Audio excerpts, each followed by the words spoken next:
I'm a good friend of the young professionals at Maxwell Church. I think this is my 4th session, if I'm not wrong, Kate. I was here last year during the YP convention, and we have also done some online programs, so I'm very happy to be here. And like I said last time, it's always a pleasure being back home. I mentioned last year that I wedded in this very church when the church was still under construction, and I remember the pillars were not very sightly, so we had to wrap them up. So we have, I think, half an hour, and if I want to appreciate the way you have introduced the convention, the fact that we have a career shift. I recall when I was, I'm happy to have FCPA Rose here. She's a good friend of mine and also one of my referees for a very long time. And when I was doing a career shift, I recall at the time, you needed to have a recommendation from your referee. I'm very certain that these days, we don't have to. Well, we have those referees on our CVs, but hardly do employers go there because they want to see what you do on social media. That's where the background checks are happening. And also want to see, because I have sat in meal interviews several times, and sometimes people get very excited and they say, oops, I think I got the job. They invited me to dinner. They invited me to lunch. Little do you know that that is still part of the what? The interview. And I think that's why the council decided that today we talk about official dining etiquette. So for the next few minutes, we're going to talk about official dining etiquette. So thank you for the warm welcome and the introduction. I would like us to go straight into the session. And we are here to have a conversation about the general principles of dining etiquette, courtesy, and manners. We have had several sessions on protocol and etiquette, generally etiquette. And when I was coming up, Kate reminded me that I remember the last time you said, a good handbag is the one that must sit. So she tells me that she has thrown away all her handbags that don't do what? That don't sit.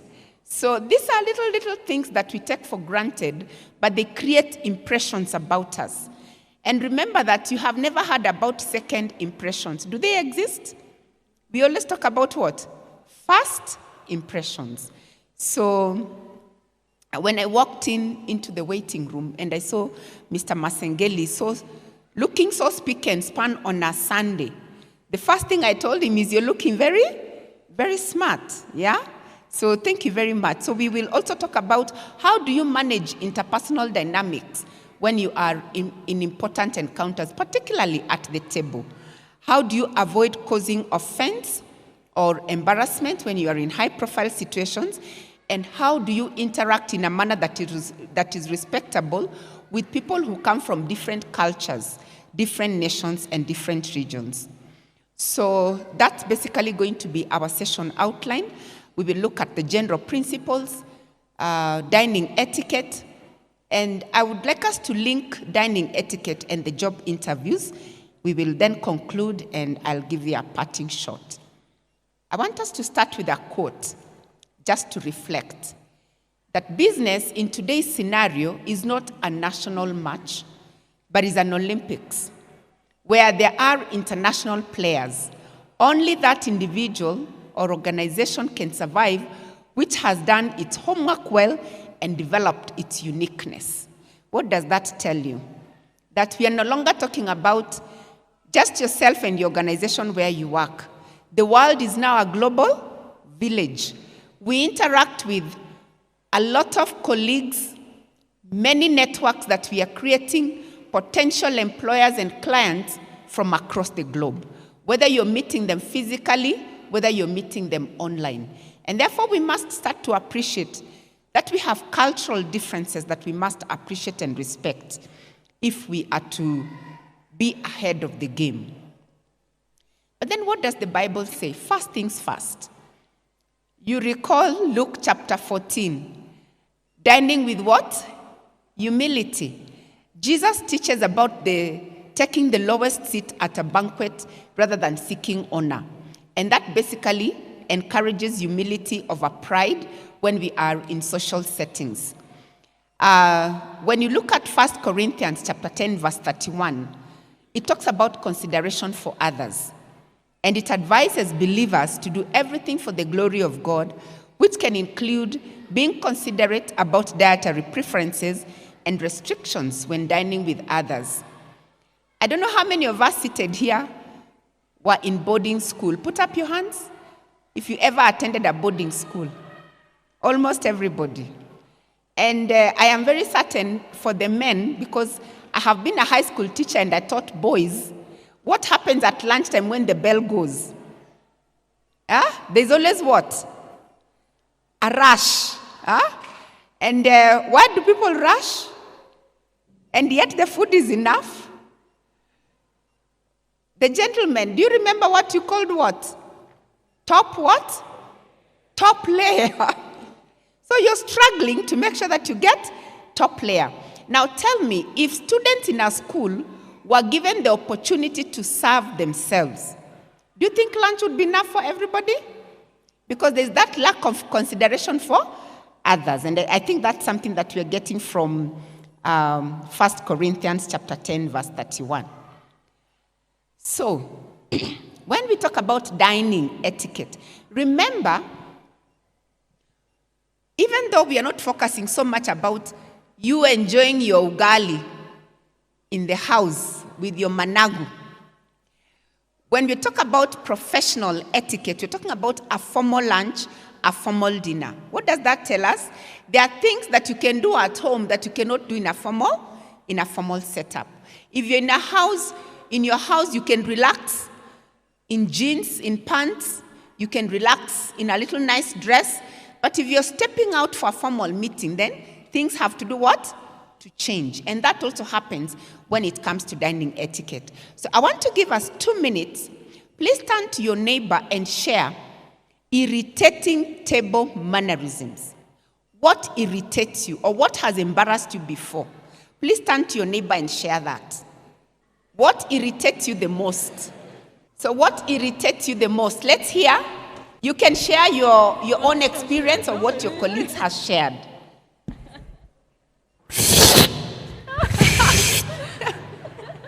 I love that.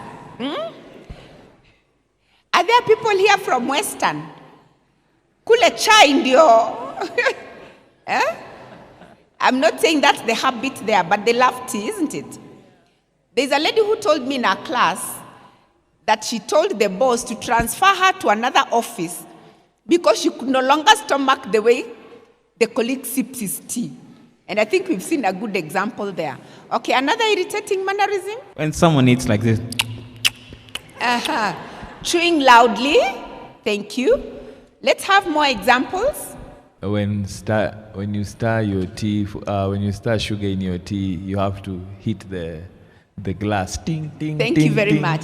By the way, did you know that sugar in hot tea naturally dissolves? So all you need to do is to aid it just a little. But what do? We really fight. Thank you. What else irritates you? Let's hear. Stretching across the table to reach salt that is far away. Thank you very much. I want to pause a minute and talk about that. In a meal interview, when you stretch your hand across somebody else's food or across another table, it indicates a behavior about yourself. What behavior is that? You cannot be a good team player. Why aren't you making use of the team member next to you to make the task simpler? Excuse me, please, could you pass the salt? And many times when you tell somebody to pass the salt, what do? They suddenly remember they also needed it.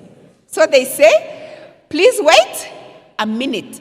Then you can also come out across as somebody who is not considerate. So let the salt go. Then you do what? You ask for it. Let's have 2 last ones. I'm Joseph. I would say picking teeth with a toothpick in the middle of eating. Picking your teeth. Yeah. Thank you. We will talk about that. Serving more than you can eat and then leaving it on the plate. Imagine serving a lot of food and then leaving it where? On the plate. We'll also be talking about that. So dining etiquette is an essential skill for building positive impressions in both social and professional settings. And we also appreciate, like we have already mentioned, that different countries have different ways of doing things. Different regions have different ways of doing things. If you go to China, will they give you a fork and a knife? What will they give you? Chopsticks, yeah? But please don't go hungry if you're not able to use the chopsticks. Etiquette has flexibility. You can always ask for an alternative. Continental style is about fork and knife. And many questions, a common question most participants have always asked me in my classes, why don't I just wash my hands and enjoy my fish with my fingers, or enjoy my chicken with what? With my fingers.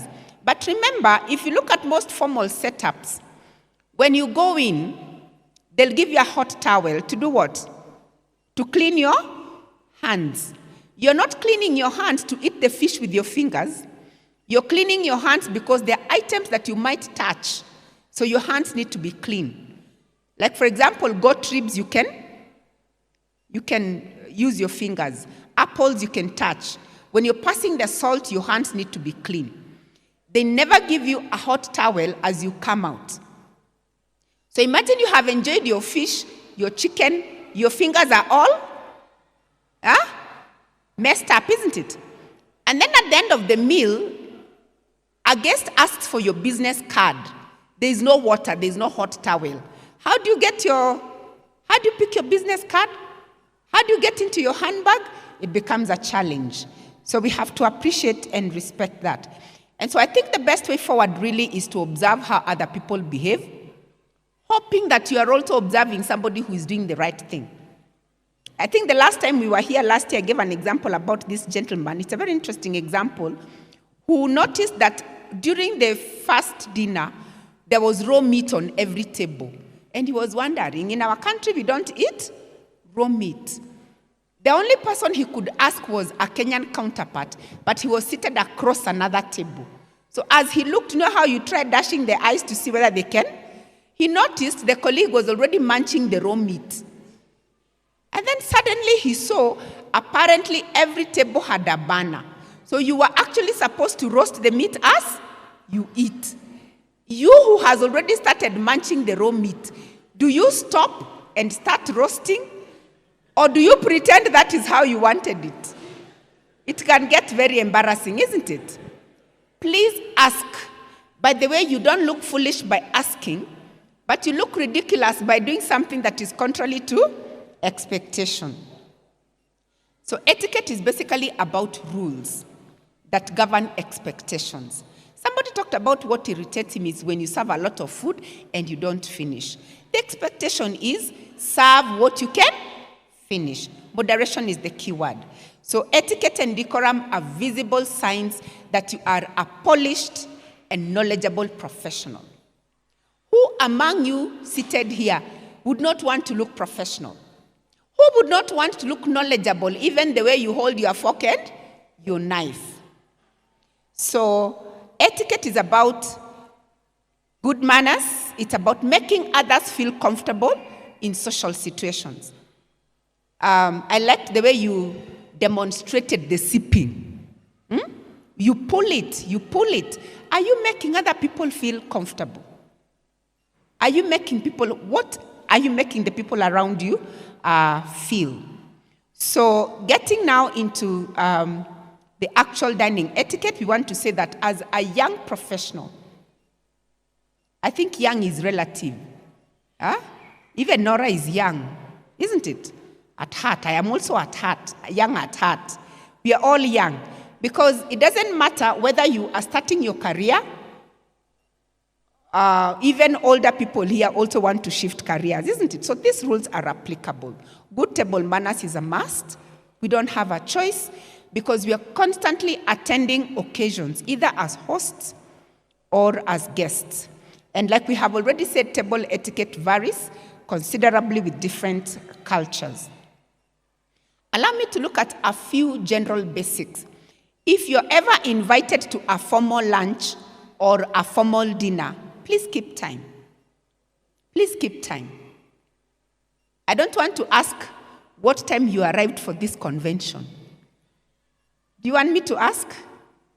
You know what time you arrived, isn't it? Please learn to do what? To keep time. It creates positive impressions. The reason why I think partly the organizers were not able to start the program on time is because today is Sunday, so we have to wash our clothes. We have to do what? Clean the house. But how many times does this council run the YP convention? Once. Once a month? Once a year. So why not delegate today or outsource those services? So if you are invited to a formal lunch, a formal dinner, please learn to keep time. We will talk about the order of service. Order easy to eat food. Please remember we have said it's not about using our fingers. What is it you can comfortably eat with a fork and a knife? If you have never eaten spaghetti, don't try it. Practice at home. If you don't know how to eat spaghetti with a fork and a knife, this is not the day to do what? To adventure. Serve something that you can eat gracefully with a fork and a knife. I sat in a function where somebody was really struggling to cut a wing with a fork and a knife. Kawing kaliruka pap. You can imagine it landing on somebody else's plate. Do you tell them, excuse me, sir, can I have my... Do you ask for it? Do you let them have it? It can be very, very embarrassing. Please scan. Buffets can be very long. Have an idea what is on offer. If there is no queue, you can actually take a walk and see what is on offer. Otherwise, sometimes you're at that fourth point of service, your plate is already full. And then you're seeing your favorite food ahead. I saw in a wedding, you know how weddings people line up to serve, eh? So a lady saw something she liked and then she's telling the person behind, because her plate was already full, can I give you some rice? Who told you she wants your rice? She also wants to pick something that she likes. Please serve an item at a time. When you are at a function, you are all there for the same purpose, so don't be in a hurry. Never find yourself at the table with your salad, you bring the soup, because hautaki safari nyingi nyingi, you bring the main meal, you bring the dessert, then now you do what? You sit. Nora was talking about entrepreneurship. This is not an opportunity to mobilize resources. You can mobilize the resources elsewhere, isn't it? But at the table, serve an item at a time. Move in tandem. You're sharing a table, 3 people, 4 people. Please make sure that you're moving at the same pace so that you don't eat so quickly or you skip some items and then you finish eating and the others are still eating. What will you be doing? Umezubatu. Then now that is when you see people being tempted to use their phones on the table, which is also not good manners. And this is something I have also observed. As Adventists, we are always told by nutritionists that fruits are best eaten before the meal, isn't it? But they will also tell you, eat the fruit how many minutes before the meal? 30 minutes. You realize in a formal lunch, we are always hosting Mr. Masengeli at KSG in formal functions. He will tell you in a formal lunch, you don't have that privilege of 30 minutes. So because of that, please don't look ridiculous in a formal setup. Because if you're eating fruit, when others are taking soup, it is like the driver on the road who is driving in the opposite what? Direction. For this particular day, hautaumia, please eat the fruit as dessert, as planned in that particular what? In that particular setup. And then we can do our normal fruit before the meal at home when we have enough time to do the 30 minutes. Never intercept a pass. I think we talked about intercepting salt or an item. If you need to leave the table before everybody else, please remember to say, excuse me. It doesn't matter whether you know them or not. This is what our colleague has talked about. Please serve what you can finish. Please look at that plate. That bread is not even touched. Is it touched? Huh? And who served it? yourself. Serve what you can finish. We talked about the hot towel, and you can also be given a finger bowl. The hot towel is for cleaning your hands. Like we said, you need to have your hands clean. Please don't say, hey, they knew how I was sweating. So you start wiping your neck, you wipe your face. We have even seen people blow their noses into those napkins. It can be so irritating. Please remember, it is for cleaning your hands. If you look at the finger bowl, it's called a finger bowl because you're supposed to clean the tips of your fingers. Don't go dipping your whole hand. Can you imagine your hand in that little glass? So you start splashing water on the nice linen.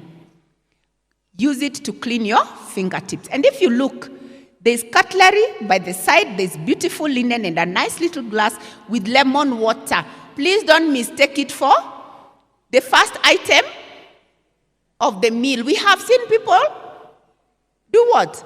Take it. There are also napkins that look like, you remember patco? They look like patco. So you're supposed to do what? To dissolve it in water and then it opens up. Some people think there's somebody who took it and threw it in the mouth. And then what does the saliva do? It opens it up. So you can imagine the discomfort and the embarrassment. Okay, so where do you place the napkin? Place it on the lap. Never force it here like a baby bib. Have you seen people have their napkins here?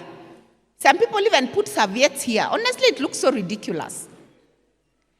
Gentlemen, there are some that have a buttonhole at one corner that allows you to button it on your shirt. But otherwise, without that, place it on the lap. However, I like giving a precaution. If you think when you eat, you're normally a little clumsy because we are all different, I would rather you look ridiculous by having it here than messing your what? Your nice shirt. Yeah? So there's that flexibility.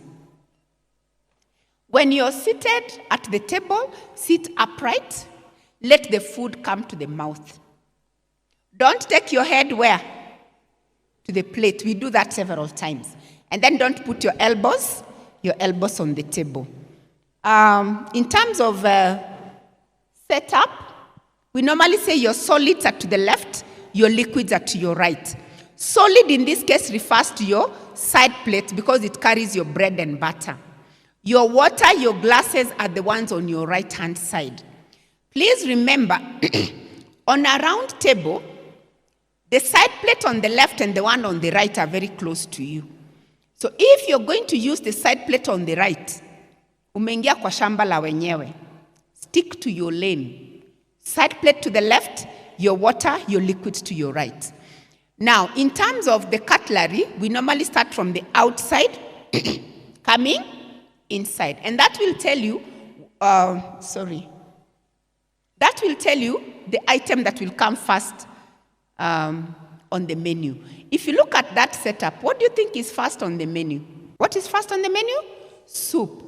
And the waiters will keep clearing until finally you're left with what? The meat knife and the meat fork for the main meal. That plate looks very beautiful and big. But the only plate or part of the plate that is called a functional plate is the one that is not dotted. Can you see the inner part of the plate? That is the only part that is called a functional what? So your food should never find its place on the dotted part of the plate. But how many of us find food on the dotted part of the plate? Why do we have food on the dotted part of the plate? Because we never appreciate the meaning of buffet. Buffet means you have a variety. To do what? To choose from. But what do we normally do? We serve ugali, chapati, both white and brown, rice, mokimo, matoke. Then we do what? Fish, chicken, goat ribs, and njahe. You're just next to the integrity center. What else would you call corruption? You might find yourself in that building, isn't it? Answering questions. So please make sure that your food is confined to the inner part of the plate. Image is important. First impressions, we said. When you're serving your food, you should never have food on top of another. You put your beef, rice on top, chapati on top. You know, safari ya mbinguni ni moja tu, lakini sio ya chakula. So you're supposed to serve your food on the plate so that you have portions. Every food should occupy its own portion. I think, Sister Eva, the next time we do a practicum, we should have a formal lunch where we are doing this practically. So you serve, and then you make sure that what is hard to cut, like the beef or the whatever that you need to cut with a knife, is closest to you, so that you're not stretching the knife too far, and that is how you have spillage on the table. In terms of handling utensils, the index fingers do the support. I was hoping I have a pen. So you hold with the index fingers. Thank you, Sister Rose. The index fingers doing the support. You hold your knife like that. And the fork, the same way. This index finger supports like that. But how do we normally hold? Sometimes like this. You're ready for war, isn't it? Or you hold, like you're going to scoop sand. Now, I don't know, how many spoons do you see on the table? Only? Please name them. Soup and dessert. Where do you get the soup for eating rice on the table? So you're supposed to use your fork and knife for the main meal. And make sure that you're holding it properly. This is called rest position. When you place your cutlery, knife and fork side by side, like facing 11 o'clock on the wall clock, it means finish position. You're beckoning the waiter to come and clear. When you place your cutlery like this, you're not done with your meal. Probably you're taking part in small talk on the table, small conversation, or you're relaxing. Otherwise, that is how sometimes you have saved, you know, that best part of the chicken for last. You go to pick something, you come back, your plate has been, because you didn't place your cutlery in the rightful position. Please learn to cut. Cut a mouthful at a time, one bite at a time. Like what you can see on my left, which is your right. Please never find yourself cutting everything. And then some people even mix up. You mix up. Mix things up on the plate and then you start eating. It does not give a good impression. It can also make your food to go cold. Okay? Now, we talked about, did we talk about passing food? When you're passing food, you pass it from the left to the right. So look at how you are seated on the table. If somebody is at the far end, you don't have to also pass your hand across the table to pass the salt. You let the food go in a circle. So you pass it to the next person who will then also pass it. And then if you have two shakers, there's salt and there's pepper. Sometimes we are not very sure which is salt, which is pepper. Please pass both. Let the person be the one to discover so that you don't kill them with pili-pili when they are thinking it is salt that you're giving them. If anything falls, sometimes we stand, we forget we had a napkin, and it falls. Please never crawl under the table. Call the waiter to do what? You can imagine Mr. Masengeli in his tie under the table to pick a napkin and then he gets stuck. Anajaribu kusimama, kameza nako kanafanya nini? Kanakuja juu. Waiter means waiting upon you. So just call the waiter and they will be able to assist. Please don't use the phone on the table. Sometimes we are eating and we are still chatting with friends, or you're picking calls. It is not good manners to pick your phone at the table. Don't talk with your utensils. Do you remember what we said in the YP convention? You're doing what? You're pointing with a fork and a knife. It's not good manners. Remember to place it in the rest position. Ladies, where should we do that? In the bathroom. Don't freshen up. Don't freshen up at the table. Okay, so I have additional tips. Chew with your mouth closed, remember the sounds that our colleague talked about. Please engage in polite conversation. Don't just focus on the meal you're just eating. You have a neighbor. That is an opportunity to network.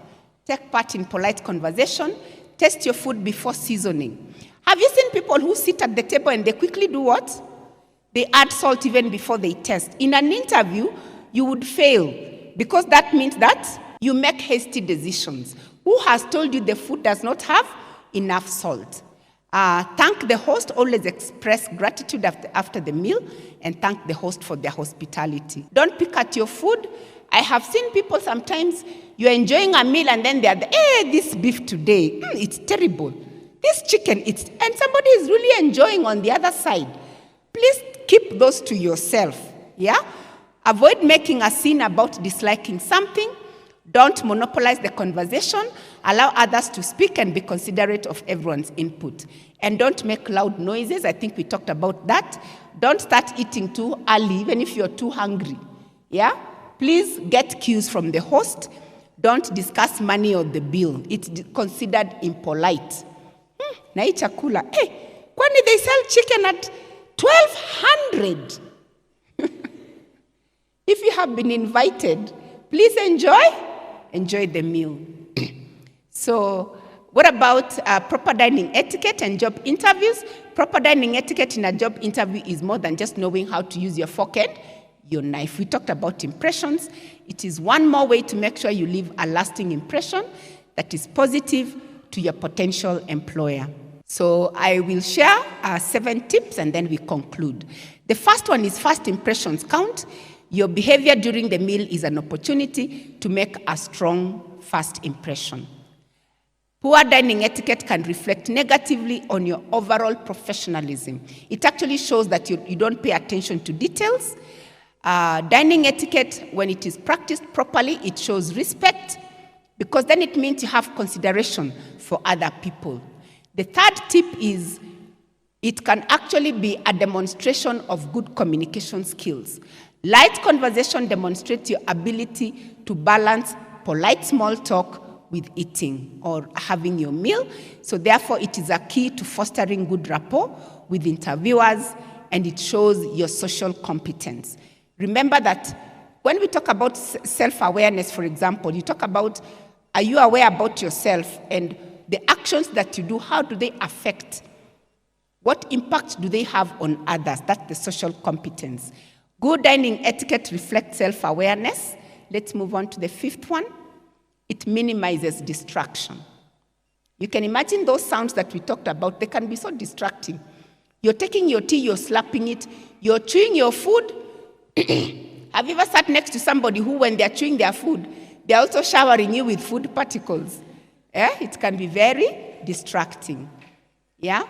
So it also represents cultural sensitivity. In some cultures, dining etiquette holds particular significance. And therefore, when you show awareness of those practices, it means you respect the culture of those people. It is therefore important if the job involves international relations or working with diverse teams, because then it means that you are culturally sensitive. And finally, it reflects professionalism. Your ability to maintain composure in a dining setting is part of your overall presentation of professionalism. So when you're able to navigate a lunch interview with grace, with decorum and courtesy, it sets you apart from the other candidates. Remember, when you go for a normal interview, you have all met the same criteria, because if it is academic qualifications, you're at the same level. Professional experience, you're at the same level. So what sets you apart? So these are just additional strategies that are used to pick those who stand out from the crowd. So in conclusion, we want to say etiquette is an essential element that shapes an individual's image, your reputation, and your relationships. Etiquette ensures interactions are respectful, professional, and considerate. And in a world where first impressions and ongoing relationships matter more than ever, knowing and understanding and embracing etiquette, particularly the etiquette, the dining etiquette that we are talking about today, is key to success, both at your personal level and even at your professional level. I have a parting shot, and that's an African proverb that says, you don't ask for a chair when you visit a place where the chief himself sits on the floor. In other words, when you go to Rome, you do as the Romans do. So thank you very much, ladies and gentlemen. I hope we have some 2-3 minutes for questions. So the first question is, I eat very slowly and often have business or lunch discussions where I end up being the last person to finish and have to derail the other person. How can I save myself out of these situations? That's the first one. And then the second question on etiquette is, I still feel that we esteem other people's cultures to the detriment of ours. I ask, what is wrong with our African or Kenyan way of eating or dining? So I think we'll start with those two questions. Speed at which we eat is so different. There are those who eat very fast. The ones we said, utabaki umezuba, when the others are eating. And this one is a slow, can we call them a slow eater? And sometimes you find probably you're being left behind. I have a personal experience where I had a business meeting and I tagged a colleague along. And she ate so slowly, even when everybody's, like the host had actually indicated they're in a hurry. And you could actually see they want to stand. And she's still there enjoying her meal. How do we balance that between not completely enjoying the meal and the speed at which we ought to move because of other engagements? And this is something that I have always said. When you're going to a formal lunch or a formal engagement, please don't go on a hungry stomach. Don't go on a hungry stomach, because sometimes when you're so hungry, you're tempted to probably just ensure that you have eaten to your fill. Make sure that you're not too hungry, so that, because this is not something that you're going to overcome overnight. If you naturally eat slowly, you will definitely eat slowly. So please serve just enough that will make sure that you will finish with the rest. And because you will have eaten, then you will not be too hungry. But I think even for the host, I want to encourage them. When you realize that you have guests who are eating slowly, you can also slow your pace so that you don't inconvenience your guests. So it's two-way. The other question is, why are we glorifying other cultures and not our Kenyan way of dining?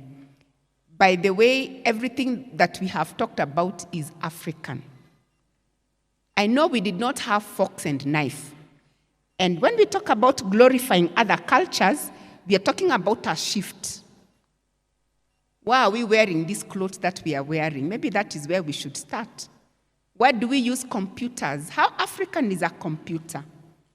So we have embraced cultures that we must also respect. The fact that we are speaking English that is not our mother tongue, it means that we have embraced other people's cultures. But allow me to go back to the African culture in terms of dining etiquette. How many people come from Western, specifically Luya? Put up your hands. If you come from the Luya culture, yeah? Did you know among the Luya culture, traditionally when you look at the Luya culture, some of the activities that you have in the culture is traditionally bullfighting and circumcision. And there's one drink that you can never miss, which is tea. In fact, they say, chai na muluya ni kitu kimoja. So what happened traditionally, when tea was served, it was not served in cups and saucers like we serve today. People would be seated on the ground, on the grass, cups are distributed, and somebody goes around with a tea urn. Yeah? And when you see your guest, even in our normal homes, when you see the guest, the tea is getting to the bottom of the cup, what do we normally do? We replenish. And how do we do it? How do we normally say, if you don't want a second cup, how do you normally tell the host? You shake your head. Those who wear earrings, they're even likely to fall off. You even cover the cup, isn't it? Which is not good manners. In the Luya culture, traditionally, when you're holding that cup, and the cup has a handle, you turn the cup to face the person who is approaching you with the tea. That way you have communicated that no, thank you, I will not have enough. Traditionally, if you look at how they did things traditionally in the African culture, they would tell you that you don't eat hot food, especially mandazi. Yeah? They would have proverbs, they would have sayings to discourage you from doing things that they thought were contrary, because they were trying to inculcate a specific aspect of etiquette. So this is not really about a foreign culture, but there are cultures that are mixed, both African and Western. And because we have embraced, then we have to observe the rules. We didn't have cars in the African culture, but now we are driving them. And when you hit the road, you know there's a rule that says, keep left. If you keep right, what will happen? You'll cause an accident, and there'll be confusion, there'll be traffic jam. So we have to have a balance between the two. Thank you. What do you do if the host chooses to wash hands and eat the ugali with their hands? So I'm assuming the person is afraid of eating ugali with their hands, yes. If the boss actually decides to eat ugali with their hands, so do you follow protocol? That's a very good question, because sometimes as the host or as the boss, you're supposed to probably relax the rules. If you notice where maybe people are having a cocktail and the boss decides to be the one to be the first on the dance floor, they are flexing the rules to make people comfortable. So if the boss or the host washes their hands, they're basically saying you're free to do the same. So you can do the same.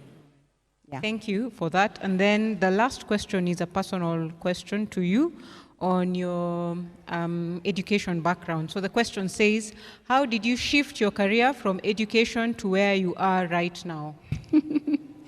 I love that. Okay. First, I believe I'm still an educator because I teach, I train.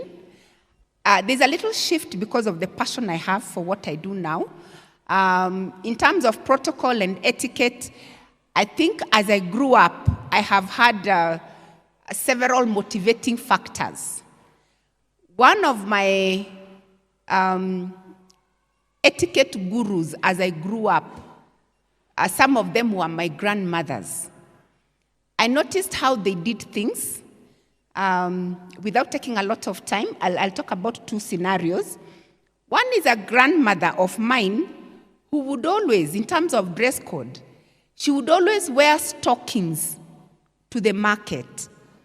And I don't know at that time where she would get her wig. She would be so smart. When other women were wearing headscarves, she would have a wig.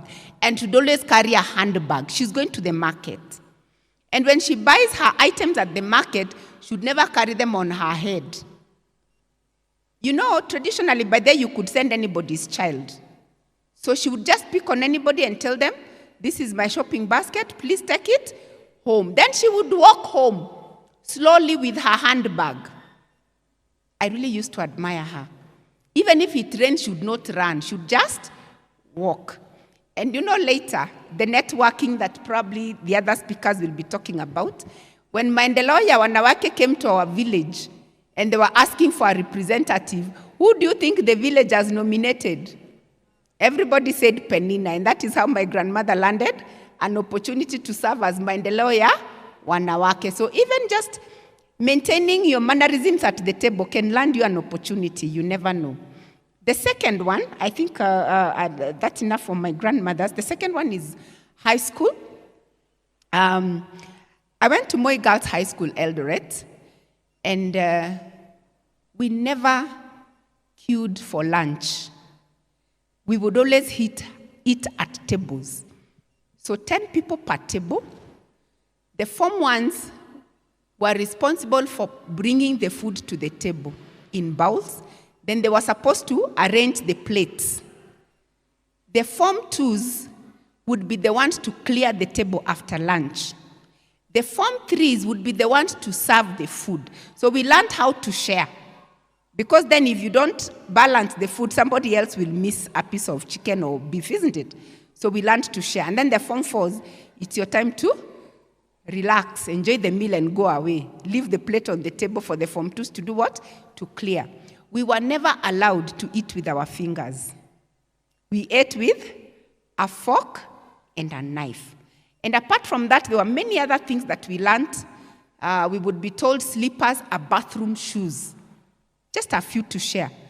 I was so shocked when I went to the university and I would see men wearing slippers to class. For me, it was a culture shock. So I think that really encouraged me to get so interested in these soft skills to say. When I became a teacher, I taught English and literature. And I actually noticed in the curriculum, I don't know if there are any teachers here, there were sessions on etiquette.